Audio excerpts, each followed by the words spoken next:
Hey guys, today I'm going to be filming a different type of video, but it's going to be War Thunder, obviously. But today I want to cover a premium tank under the American tech tree. This tank question I've talked about before is commonly known as the T14. Let's bring you over to it.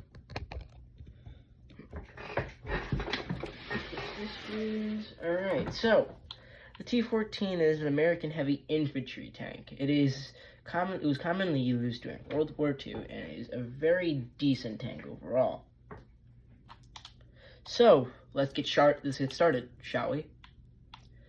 This tank is obviously being an American tank, has a 50 cal on top, giving it some very good SPAA coverage, but it's not very good.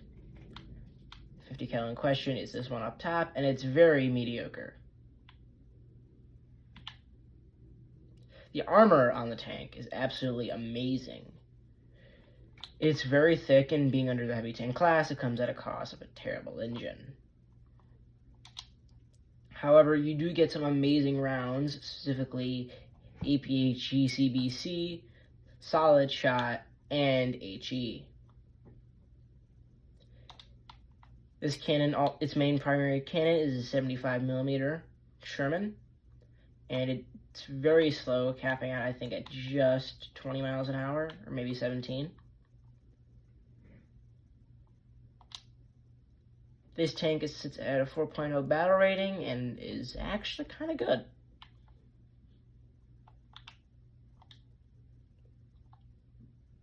Alright, now I've talked about this tank's goods, pros and cons, whatever you say, for long enough.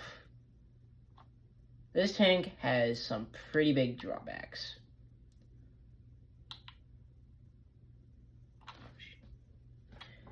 Before we get into that, though, I also want to mention this tank is the first World War II tank that I know of that actually has a stabilizer. I don't know if any of the Shermans do, or if they do or don't, but it's quite beyond me. Now, most of them I've already stated before. Obviously, being American, it has a 50 cal, but it's quite mediocre, and it's considered a Commander MG instead. This tank's motor/engine is incredibly terrible, only capping out at 17 miles an hour. This tank has pretty decent armor, but its main weakness is around the frontal armor of the breech and on the side turret armor. The obvious thing is that it's quite lacking in firepower, having a 75, instead of what I believe it should have, a probably 80 or a 90mm cannon.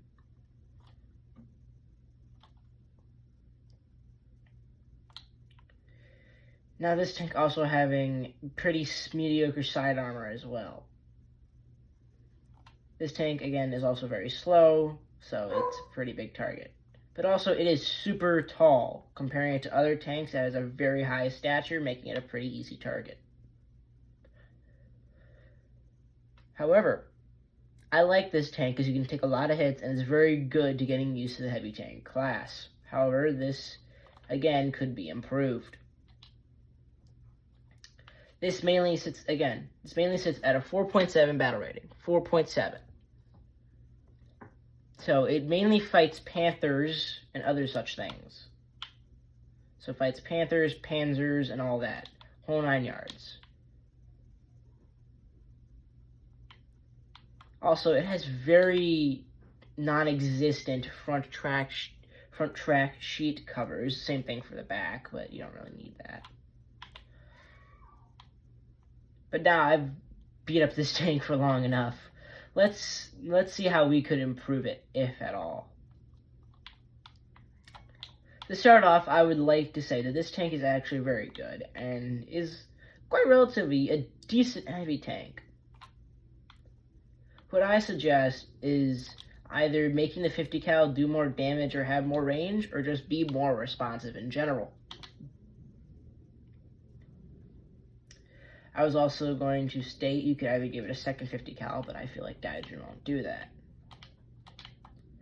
My next advice would be give it better side turret armor. I cannot speak today.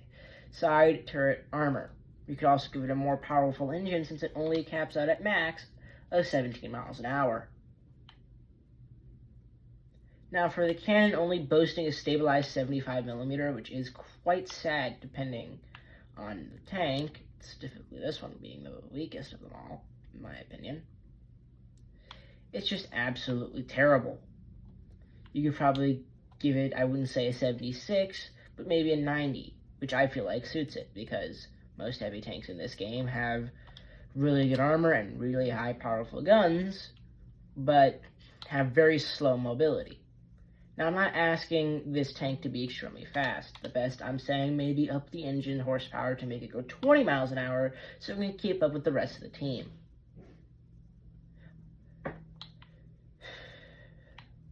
So, anyways, that's enough for me.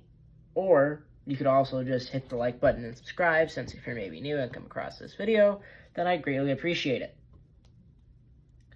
Again, these are all just recommendations. I doubt these will happen, but if you agree with me, like, sub, and subscribe. Now, before we go, I would like to show you the best setup for the T14 if you're willing to use it. Again, this is if you're willing to use it. I do recommend it if you're bored and want to try a new challenge. Again, this is an infantry tank, so it's not very powerful, but it is very good, and again, you can see how very big it is. Huge. The best setup for the T14, obviously, I believe, would be this. You bring M61, which is APCBC with also HE in it. You could bring M48 shell, which is a high explosive. Bring a few. I say best would be 8. This one would be 44. And then I'd say bring some of this would be 5. And then I could say bring 2 of these. Here's what that setup would look like.